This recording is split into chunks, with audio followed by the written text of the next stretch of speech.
What's up, neighbors? Welcome to the Not Alone Project. It is April, Yeah, that's crazy. April 2021, your junior year.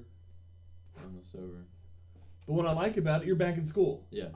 As a dad of a third grader, the fact that the kids are back in school, other than Wednesdays, for Boyd County schools, but is it good? Tell me, how did it feel? By the way, I'm Jeremy. This is Dalton, junior at Boyd County High School. How did it feel to go back to school and see your friends again? It felt good, and especially right now it's spring break, and next week when we come back, we'll be going 4 days a week, and everyone that's in person will be there.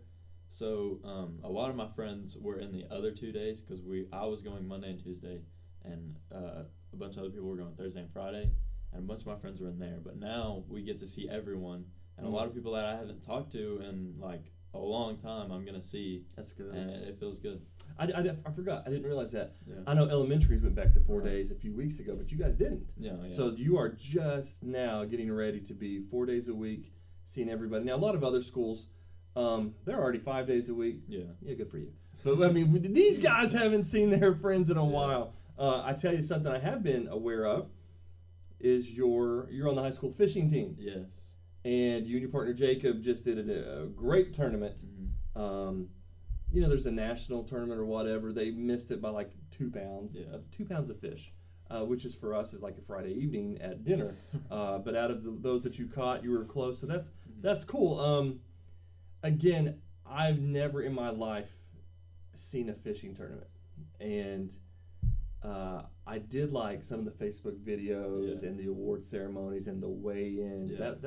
They do it well. They make it where someone who doesn't fish, I'm like, that's kind of cool. Right, yeah. That's neat. It's pretty easy to understand, I feel like. How many people are on the Boyd County fishing team?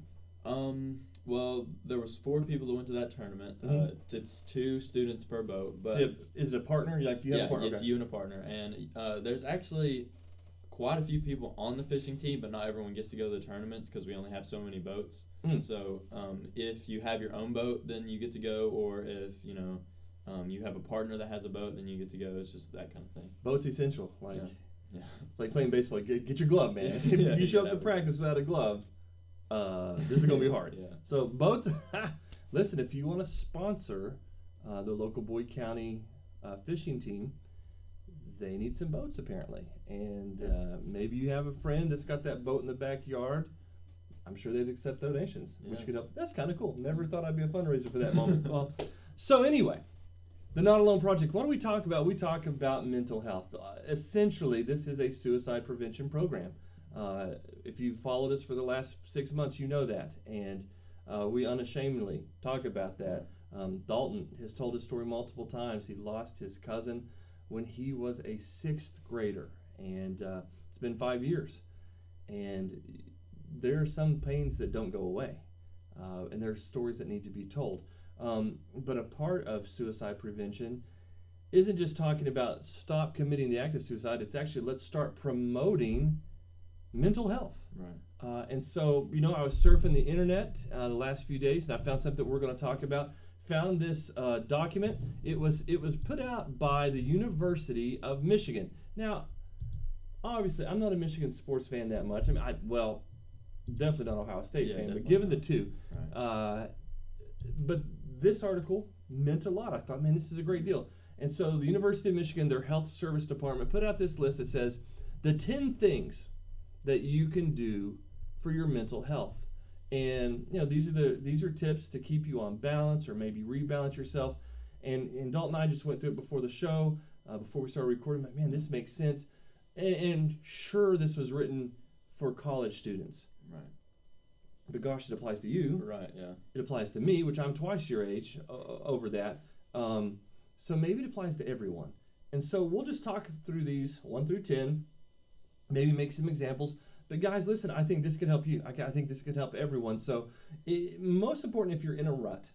And I think that's the weird thing about mental health. Sometimes we have seasons. Right. And I know for a fact that my mental health sometimes is tied to the weather. It's weird. Spring's coming. Like tomorrow, the first day of April, is opening day baseball. I don't care what's going on in my life. The fact that the Mets play a game tomorrow that matters, I'm excited. Yeah. Baseball's back. I'm a huge New York Mets fan. And Right. so what happens when baseball ends in October, November, and then winter kicks in? I'm not a huge fan of snow. Yeah, I don't. It makes me feel like a caveman Yeah. sometimes. And now after this winter storm and losing power for 2 weeks, see you later, winter. Like, Yeah. bring on swimming pools. And then now it's supposed to snow more. I don't know. We don't talk about that right now. That is that's the person's name which we don't speak. So anyway, let's talk about these top 10 things, and maybe it applies to your life. I'm sure it applies to all of us to some degree. Number one, these are tips to help us kind of reevaluate, get back in balance. Number one, it's duh, it makes sense. Value yourself. Right. Value yourself. Do you know why it's so easy to get down and our mental health to get kind of in this bad depression? Is because we don't love ourselves the way we should. And I don't mean you should put a throne in your house and sit on it like King of Thrones. I don't think we should think that highly of ourselves, but I think we need to show, and this is may sound weird, be kind to yourself. Truly, respect yourself. And that can mean a lot of things to a lot of people, but you know, of course, Easter's right around the corner here. I mean, it's happening this weekend, and you know, Jesus said, "Love your enemies." That's not easy by any stretch of the imagination. If you've ever had the definition of an enemy, that stinks, right? They're not good to you. That's why they're an enemy. And Jesus kind of turned the table, said, "Love your enemies." But what happens when that enemy's yourself? That's true for me. Right. I think I am probably harder on myself than anybody on this planet. Yeah. I second guess a lot of my choices. If I did something that didn't turn out as good, sure, it may have let a few people down, and I guarantee you, if I think I let somebody down, I'm going to overload it on myself. Like, I can't believe I let them down. Like, I'm going to be so bad. So treat yourself with kindness and respect. Avoid self-criticism. Good luck with that. Yeah. Yeah. Make time for your hobbies. And think about this. These are probably the things that we would tell other people. Hey, I know it's hard, but man, I want you to be better to yourself. Right. It's easy for us to tell other people this, but when we throw it up to the mirror to be kind to yourself, not so easy. Yeah, some people aren't very good at, like taking their own advice. Oh. You could go and tell people, to do amazing things, give it great advice, but then when it comes to actually doing it yourself, it's a lot harder. Oh. Yeah. So yeah, that's number one. Number two, take care of your body. Taking care of yourself physically can improve your mental health. For example, like eating right. Right. Again, tomorrow's opening day baseball. I've already told my 9-year-old son, this is the only day of the year, and I'm ridiculous. I eat hot dogs for breakfast on opening day. Hot dogs for lunch, hot dogs for dinner. It's opening day. It's hot dog day. My son doesn't like hot dogs, so he said he's decided he wants popcorn for 3 meals. Popcorn and Cracker Jacks for 3 meals. We celebrate opening day baseball. That is not balanced, nutritious meals. But you know what I mean, like. You know what I mean if I say eat nutritious, take care of your body, drink water. Right. I would say, hey, this can help get you out of this mental funk. Stop doing some of the habits that you're so used to. Maybe that's smoking. Maybe that's dipping. Maybe sometimes we just change the rhythm. Right. Exercise. I will say this. Since January, and we're about 15 feet from it, there's a treadmill that I use every morning. Do I love it? No. Not at all. Do I love what it has given my life in the 30 minutes in the morning I use it? I actually do. Mm-hmm. It clears my head a little bit. I get on there, I watch a YouTube video or a couple, like even sometimes they're motivation or TED Talks. Mm-hmm. It's in my head. I'm healthy. I love it when my watch tells me I've done my exercise. Right. Like I haven't even had my morning shower and my exercise ring is full. It's a blessing for a 40-year-old. I'm just saying. So exercise doesn't have to be in the gym pumping iron, but for some of you it might be, and that's fun. You're not longer playing basketball, but you're active. Right. Yeah. I mean, still playing baseball. Our first baseball game is Thursday, April 1st. We play Rose Hill. Opening day, hot dogs. That's actually tomorrow, right? Yeah. Yeah. So it'll be fun. I think I'm excited to get the season started. I think we'll be pretty good this year. It's good to always have something to turn to just stay active, whether that's a sport or like Jeremy with his treadmill or anything that you can find to just, get moving, Yep. whether it be in the morning or in the evening, whenever Walking you a can find dog. time, right? Walking a or dog. just getting outside's a big thing too. Yeah, even if you're just outside for a little bit, if you're not really feeling up to it, just go outside, even just sitting outside for like 10 minutes will make you feel a lot better. We had a group of, I know this is spring break for a lot of us this week. We record on Wednesday. I'm putting this out tomorrow. Let's not just, let me pull the veil back. Right now it's Wednesday, March 31st when we're recording. This will come out tomorrow, the 1st of April. But for this whole week, there has been a group of 30 teenagers from Iowa, like 14 hours away, who have been in Ashland working locally at the neighborhood, our shelter, our food kitchen, pantry, clothing place. They've been volunteering as servants. Well, last night I had all of them here for a fire pit s'mores. Mm-hmm. Great time, good energy. But after they left and they went back to the church where they're staying, I probably stayed outside an hour sitting down watching the fire pit. Was I exercising? No, but my brain loved that. Right. And we'll get to that here in a minute. We'll talk about taking some time.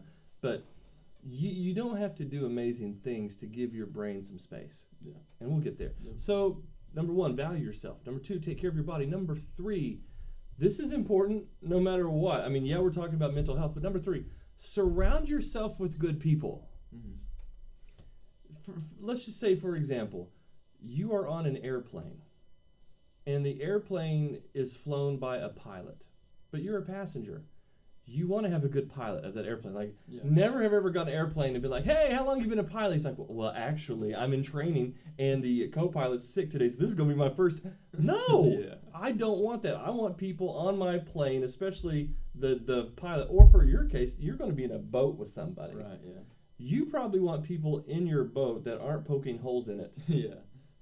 My coach for the fishing tournament was actually really good.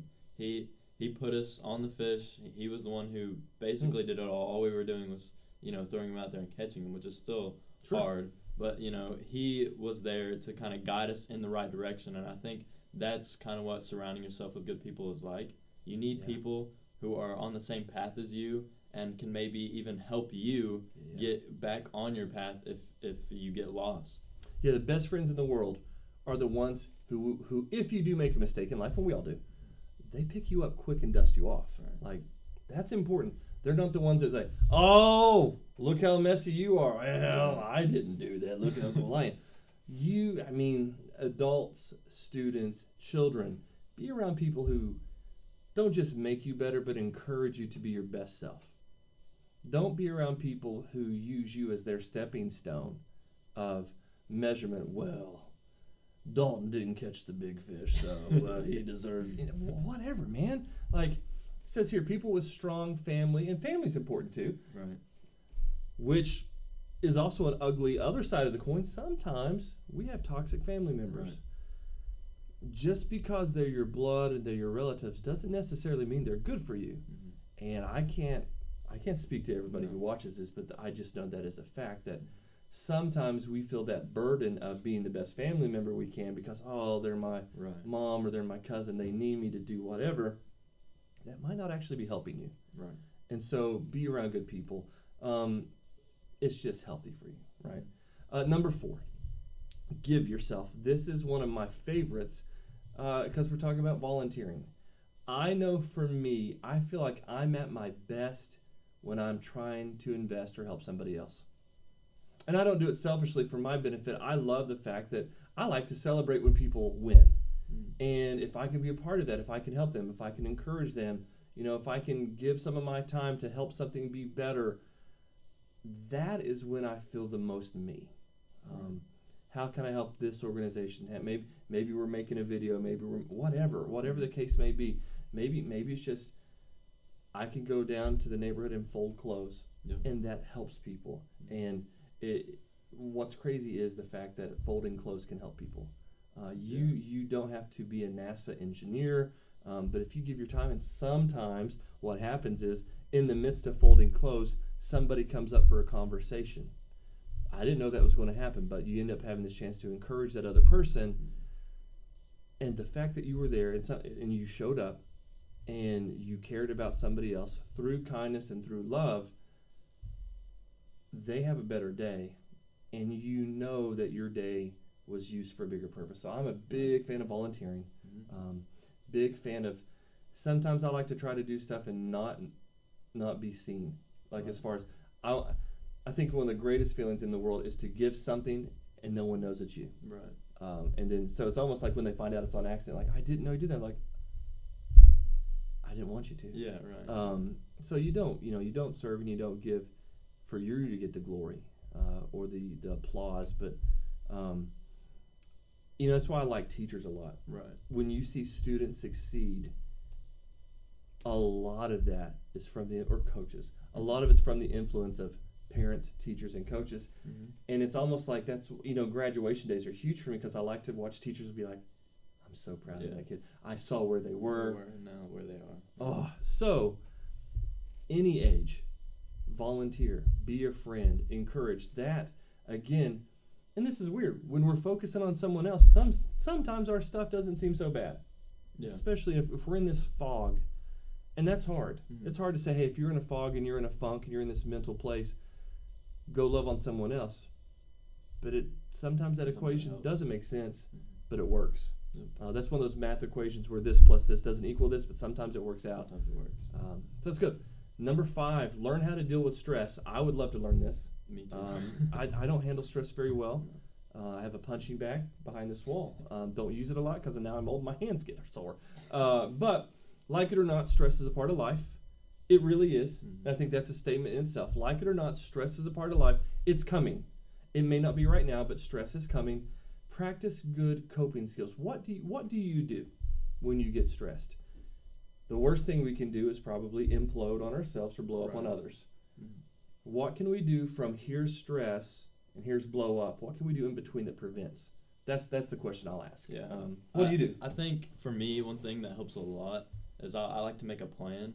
So, a big stress for me, obviously, being a junior is school. Sure. So, what happens is my teachers will post most of the assignments at the beginning of the week. So I'll see them and I'll be like, okay, I'm gonna do this assignment this day, this assignment this day, and try to make a plan. That way I can make sure I don't fall behind and I don't have to do a bunch of work on one day and then get super stressed out about it. And I think that really helps because if I were to, say like put a bunch of schoolwork off and then I end up having a bunch of missing assignments and bad grades, I would be very stressed out.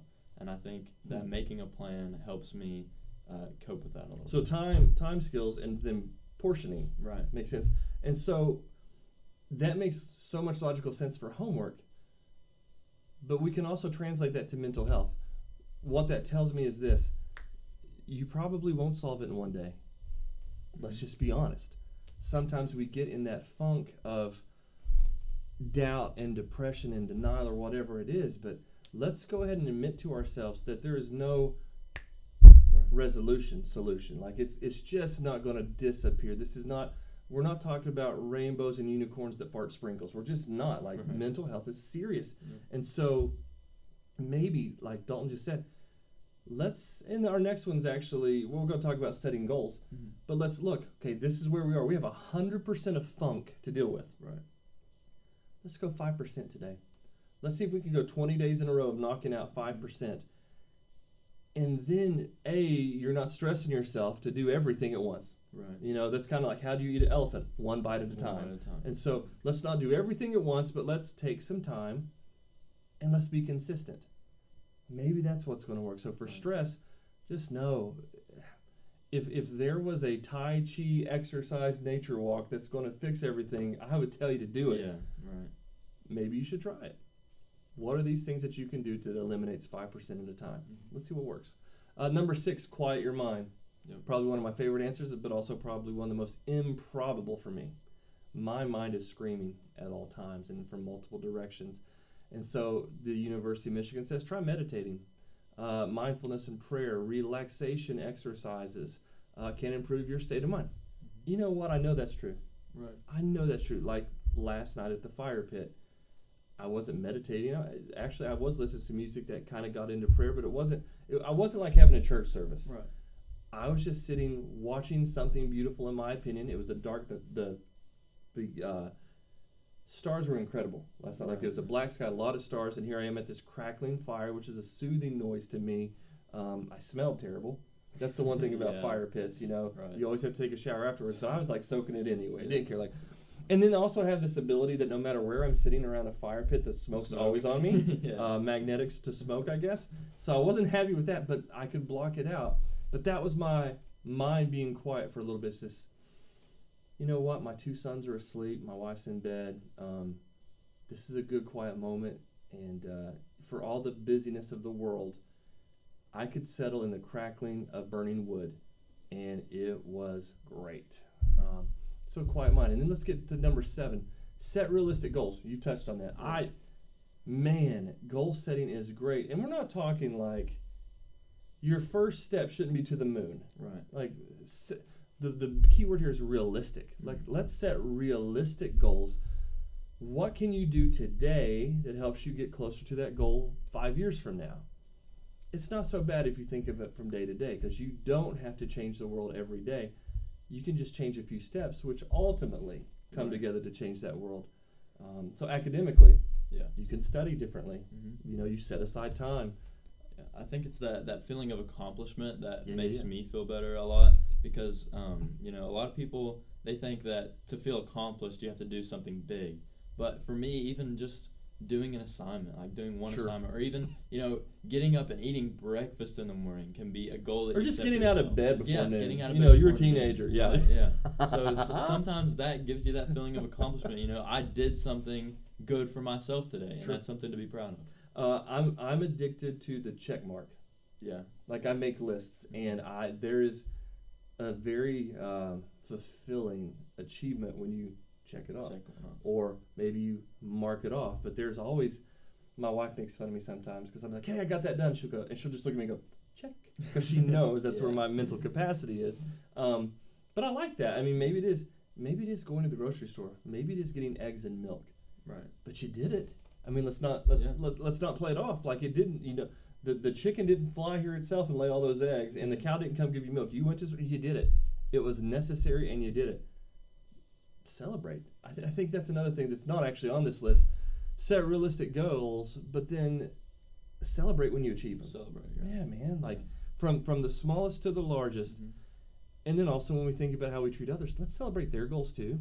It may not be a huge goal for you, what they just did, but man, if they feel accomplished, join the party. Parties are good. Yeah, they are good. Number 8, break up the monotony. Although, like I'm a routine person, my alarm clock goes off at 5:30. I spend some time, I read a chapter of a book, then I get on the treadmill. Then the wife wakes up, and then she takes a shower. She goes to work early, take a kid to school, come back, do my shower, or you know, whatever. I very much rely on routines, but I tell you what, if I get into a funk, which happens seasonally, I would say 3 or 4 times a year, I have some bad weeks. I change things up. I rearrange some order. I have been known to come back home at lunchtime and do the treadmill. Change it up. Do something. Yeah, I feel like with COVID, it's been really hard to keep up a routine, especially, you know, students and people going to school or going to work. That, you know, either their work schedule has been changed, or maybe they're not like at work all the time because of COVID and they're working from home. It gets really hard to maintain that routine, and some people like you they rely on that routine a lot to, you know, stay focused. Right, it's kind of a structure. You can follow it, and you always feel like you know what to do next. Yep. And a lot of people have gotten out of that, and I feel like that's one thing that's really made this COVID thing so hard for a lot of people. Is, you know, first of all, you haven't been able to see your friends or the people that you care about as much, and you don't have that structure to even know where you're going by yourself. Every day's wide open. Right. It's almost like the thing. Boy, I'm weird brain today. Going from Super Mario Brothers 1, where you only could walk this way, to like Grand Theft Auto, to where you can go anywhere. You know, Rockstar Games. You know, there's a difference when you can only move left to right to like, okay, here's an open environment world. That's what it feels like to go from a schedule to not. You don't. I took my son bowling last week, and they put up the bumpers. Now they have determined you can only go this far, this way. Right. Without organization, without structure, a lot of people feel like, in all honesty, backwards is an option at that point because there's nothing stopping you. And so monotony's good. Get you a new rhythm. Rhythm's good. Number 9, avoid alcohol and other drugs. I know that's probably a no-brainer to most of you. But if you get in a mental funk, hear me out. The solution is not another chemical. No. It's just not. Do I understand the concept that alcohol or whatever can numb your mind? Yeah, I do. I do a lot. And if I were to be truly transparent, I could tell you I've tried it. Been there. I have thought that the answer was in this, 12-pack of beer. Turns out it wasn't. Yeah. It just made me sick, and then I had to deal with both consequences the next day. Like, crap, here's my depression, and I'm throwing up everything. Right. That didn't help. But yeah, I totally get the idea about I don't want to feel, period. I get it. Mm-hmm. And I think it makes you feel good in the moment, and that's that short term. That temporary. That short term good feeling. And in the long run, it's going to do nothing but make it worse, because you're going to get to the point where all you want is that short term feeling, and then you can't get it. And it's going to. Or you got to do more to you get gotta that. more to get it, and then it becomes increasingly more unhealthy for you. Sure. And it's just not a good cycle to get into. Yep. So, we're not going to be the DARE program here. We're not just going to say that's the dumbest. Right. What we're saying is we understand. Yeah. We understand why someone would want to, but let's just be honest, it's just not the healthy way. Mm-hmm. It's a way. Right. It's not a healthy way. We would much rather you do healthy things. We just told you to drink more water and exercise. Surely we're not going to tell you to do drugs. Yeah, right. so number 10, maybe the most important on the list. Yes. Get help when you need it. You are not less of a man. You're not less macho. You're not less strong. You're not less wise. You're not less anything to ask for help. A big truth that I know in life, and I'm learning more, and I just want to shine a spotlight on it. In our lifetime, it's almost like a roller coaster of up and downs. We're going to have times where we need help, and we're going to have times where we are the helper. That's so healthy to be both. We're going to be both multiple hundreds of thousands of times, I think, in our life. What we've got to do is let's eliminate this stigma that it's not okay to need help. Mm-hmm. We can only be the helper. That's just unrealistic to me.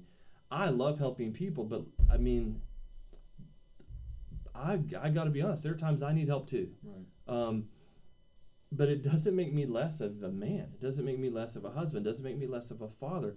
I don't know things sometimes in life. And the cool thing is there are people who have gone before me who do. And I have these trustworthy people who say, hey, listen, man, my son's going through some weird stuff. I mean, he's 9 years old. Now the social thing's impacting him. The word popular matters now, which it kind of never did. Yeah. I've never been a dad of a kid facing that. How did you get through it? And that it may sound simple to a lot of people. If you're 50 or 60 and you've had kids that are 20 now, you're like, oh, I remember that. Right. You're on the back end of it, but I bet if you put yourself, you're like, man, that was hard. Mm-hmm. In that moment, who did you go to? So I think having people to bounce things off of. And as a student, this is the first time in his life he's been 17. Yep. He's never been there. He's never been 18 yet, where we look back and we're like, oh yeah, best times of your life in your 20s. That's what we think, right? Because you get old and your knees make noises when you stand up. It's not fun. And he's just getting to these great times. But also, do you know what else I remember about being 18? I remember those emotions that were the strongest emotions I've ever had. And I never knew if they were going to stay or go away. Mm-hmm. And I always thought the negative ones would stay, but it turns out they didn't. Right. And so in that moment, it's helpful to ask for help. Mm-hmm. Whereas the 40-year-old in me, I understand it's time to give help. And so, again, seeking help is a sign of strength. It's not a weakness. Mm-hmm. And I just want everyone to know that. Yeah. No matter what age you are, consider it a teeter-totter or a roller coaster. Mm-hmm. You're going to be a helper. I would say the junk you're going through right now, yeah, it's for you to get strong. But I guarantee you sometime in the future, it's to help someone else go through that too.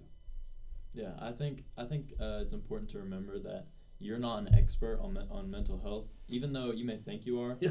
And sometimes if you do something to help yourself, that's amazing. But I think if you were handed a problem in astrophysics, you wouldn't try and figure out that problem by yourself. You would go to an astrophysicist, someone who knows exactly how to do that problem. So I think with your mental health, it's important to remember that you might not be an expert, and you may have to go to someone who can help you, like, whether it's a therapist or a person you trust, like a parent or a teacher, just whoever you think could help you in that moment. Anyone is better than no one. Sure. I go to Lowe's because I want to build someone, and I want to feel like a manly man, but I don't know junk about something. Like I had to get my brakes replaced on my car. Sure, YouTube's beautiful, and YouTube could almost convince me that I can do something, but the truth is, when I don't know the definition between this wrench and this crescent something, I'm like, I don't. Right. I'm going to drive it down and let the pros do it, because the worst thing that could happen to me is try to do my own car, drive it on a bridge, and everything falls off. Same thing with mental health. You know what? I'm okay with accepting that I don't know everything. Mm-hmm. And I'm okay with accepting the fact that sometimes I can ask for help. Right. So don't worry. Ask for help. Be able to talk about it. We always say that whatever's mentionable is manageable. If you can get to that point where you can talk about it, you are so much ahead of the game already. Right. Guys, man, wow. Yeah. It's been a good day. Yeah. We've just crossed the 30-minute mark. I didn't know. We went. Hope you guys have an amazing Easter. Hope you have an amazing April. For those of you who are getting back to school, congratulations, man. Hug your friends. I don't know what the 3 foot, 6 foot. They say it's 3 foot now, but give them just an air have fist that bump or A-frame, something. that A-frame hug where you just kind of touching shoulder. I don't care. Tell people you missed them. Be honest about it. I still want you to be careful with COVID. I know it's still here, and for all I know, it could come back even stronger. I don't know, but I know people need people, and at this point, give me the sniffles, but let me help people know they're loved. That's kind of where I'm at on that. So, guys, have a great month. We'll be back next month and hopefully get a good interview coming in. We got some really good opportunities coming in. Got some good people. One that works with the military with their mental health. Right. Pumped to talk to this guy. Hope we can bring it to you. Guys, have a great month. Dalton, thanks for being here. Yeah, thank you. All right, guys, see you next time.